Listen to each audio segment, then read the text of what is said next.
Alright, hello everyone and welcome back to the channel. So today I am actually not going to be showcasing a vlog from the week because I've been really busy.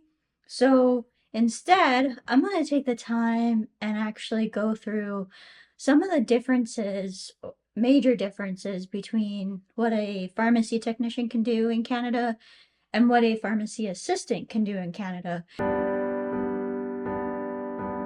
It's a common question that I actually get.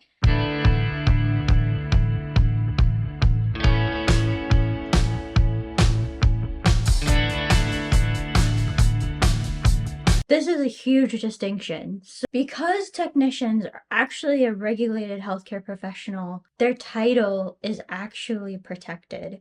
So this means that unless you've completed all of the steps to becoming a pharmacy technician, you can actually use the term pharmacy technician. Once you're registered as an intern with your regulatory body, you can call yourself an intern, and you can say you're a student if you're in the program, but you can't actually say the word pharmacy technician without actually having completed every single step. That's like the regulatory component. So pharmacy technicians regulated, assistants are not. Any mistakes that assistant makes is under the pharmacist or technician that is supervising them. So like there's no like liability or anything like that. So that's important to point out. It's one of the reasons why as a assistant I can't answer a lot of questions because um I can't, because if I say something wrong and that ends up being like where the patient ends up getting the wrong information, it's actually like on the pharmacy and the pharmacist there. It's not on me. So that's why they're pretty strict about like what you're allowed to tell them, like tell people as an assistant. And like basically you really can't tell people anything. I usually get really frustrated when I'm like working on the floor at work because like there's a lot of situations where I know the answer to something, but to basically be able to answer the patient's questions, you got to go to the pharmacist for confirmation first and then literally word it like, okay, so I just checked with the pharmacist and this is what they recommend, because as an assistant, you can't do anything like that. Where technicians can kind of go above this is if there's something on a label that's very obvious, like has dosing instructions or something, they can read off the label, but they can't counsel the patient. I hope that makes a little bit of sense. So let's say somebody comes up and says, oh, my child weighs this much, how much Tylenol do they give them? Well, as a technician, you can read the instructions and tell them because it gives dosing instructions. But like if they say, oh, well, is this or this better for my child? You can't answer that even as a technician. That's a pharmacist question. There's a huge amount of stuff that you can do as a technician, but there's still like points where you can't do that one thing. And so you gotta know where those boundaries are and where they end. And the scope of practice actually is really difficult concept.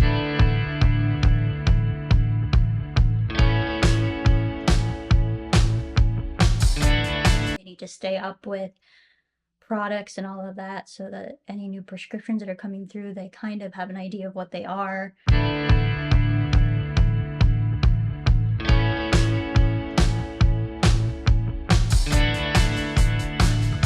Let's say someone put through a prescription. As an assistant, you can grab the medication off of the shelf and count it out. Where the technician scope of practice is different is they can also do the same thing as the assistant did. So they can grab the medication and then count it out. However, they can also perform a final check on the prescription, final technical check. So in our province, each prescription, no matter how many times a patient has had it or all of that, has to be checked by a pharmacist for like clinical purposes.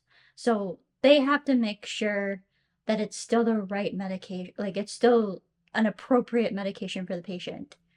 The technician can do the technical check on it. So if the pharmacist has actually put the prescription through, the technician can do everything else. So because of that, we have to be taught how to properly check prescriptions to make sure that all of the information is there that you need and that all of the information is correct before giving it out to the patient. So not only can technicians check that part, but for any of you who have seen like compliance packages, or you might know them as bubble packs, people who are on a lot of medications often get bubble packs. So a technician can also check those for final technical accuracy.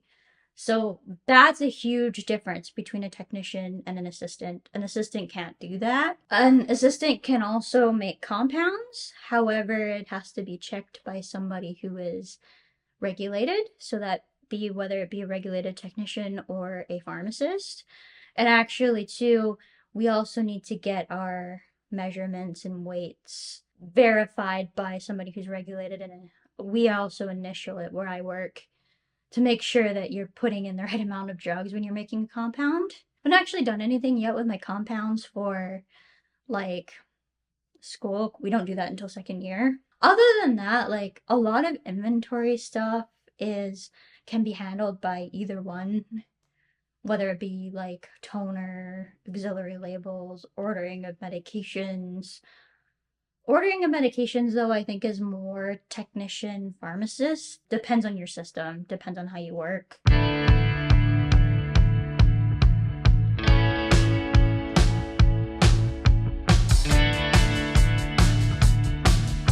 Technicians can't do anything that's controlled or narcotics, though. If you want to have your technicians working properly, they would be doing like a lot more advanced stuff compared to the assistants. So like assistants often are doing kind of those not so fun tasks around the pharmacy, and your technicians are not usually doing that kind of stuff. It depends on where you work and if you have any assistants at all, but for the most part, you'll find working to full scope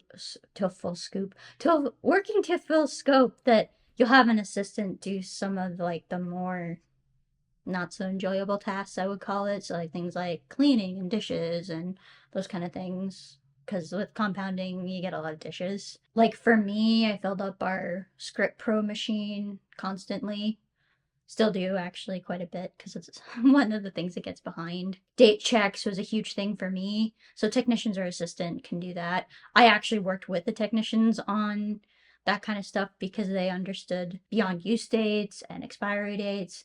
I kind of have an idea of it now because I've been taking it, but for the most part, you work with a technician to kind of figure that out when you're an assistant. So, like, because they kind of know they know it better than anyone else in the pharmacy. So, kind of work with them for that. There's a lot of shared things between the two, but like the biggest differences are those technical checks, being able to take verbal prescriptions over the phone, of being able to verify dosage ranges and determine what prescription, like what medication is needing to be used for that patient. Like, let's say you got in a prescription for like rosuvastatin, and or like the brand name of rosuvastatin, or like let's say you got in a prescription for like Neurontin, which is the brand name for gabapentin, like they wrote it in brand name,